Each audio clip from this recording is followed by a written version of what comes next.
قریبی رشتہ دار کو پہلے دین کا پیغام دو اور ان کو اپنے مسلک سے آگاہ کر لو.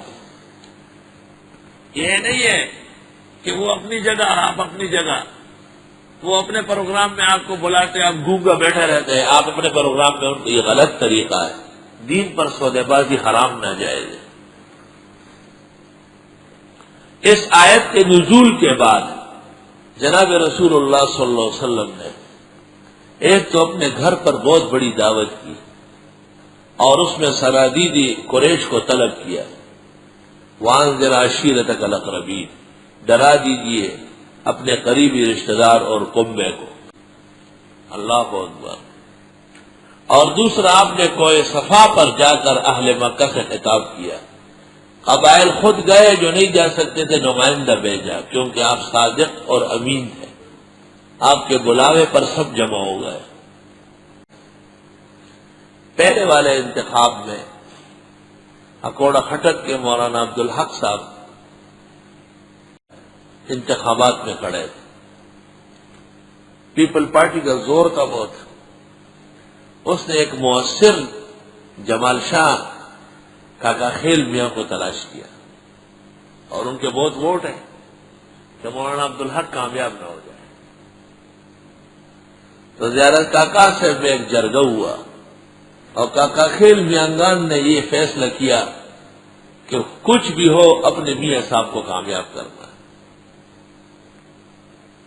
وہاں ایک کمزور بوڑھا سا مسلمان غیرتی جرگے کے اخیر میں کھڑا ہوا. اس نے کہا میں ایک سوال کرتا ہوں، مجھے جواب دے دو. پہلا سوال یہ ہے کہ ہم کاکا خیل کیوں کھلاتے؟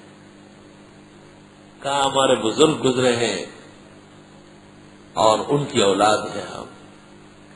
کہا وہ بزرگ عالم باعمل تھے یا جاہل تھے؟ کہا نہیں، وہ تو عالم باعمل تھے. کہا اس کا سچا جانشین مولانا عبدالحق صاحب ہے یا جمال شاہ ہے؟ کلمہ پڑھو سب. سب نے کہا نہیں، مولانا عبدالحق صاحب ہے. کہا پھر اپنے بابا کے مقابلے میں غلط آدمی کا کیوں ساتھ دے رہا؟ کہا اسی مجلس میں فیصلہ کرو کہ ووٹ سب مولانا کو دے رہے. اس لیے بڑی کثرت سے حضرت جیتے تھے کہ پوری قوم نے غیرت کا مظاہرہ کیا. انہوں نے کہا ہمارے بزرگ جن کی طرف ہم منسوب ہے مولانا عبدالحق ان کا سچا جانشین. وانذر عشیرتک الاقربین. کراچی میں ایک اجلاس ہوا تھا پختونوں کا اور تمام قبائل جتنے طبقات پٹھانوں کے سب جمع تھے. غلطی کر کے مجھے بلایا. میں نے تقریر کی اور میں نے بتایا کہ ہندوستان کے مسلمانوں کی قدر و قیمت کیا ہے. ہمارے سرحد میں توحید و سنت رائج ہے. وہاں بدعتی کو کوئی ایسا نہیں جانتا جیسے مرزائی کو نہیں جانتا. اور سرحد کے لوگ جب ماں کے پیٹ سے پیدا ہوتے ہیں تو وہ دیوبندی اور موحد ہوتے ہیں. یہ خدا کا احسان ہے اس سرزمین پر. تو میں نے کہا یہ دارالعلوم دیوبند پشاور کے ڈبگری کے پاس ہے، اشنگری کے آگے ہے یا ہندوستان میں ہے؟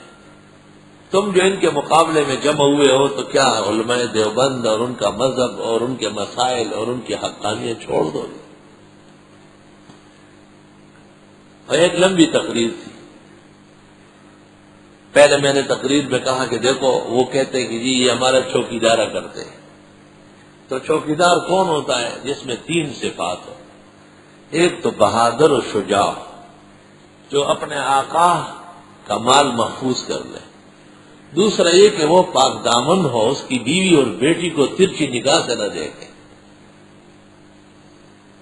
اور تیسرا یہ کہ وہ امانت دار ہو، خود خیانت نہ کرے.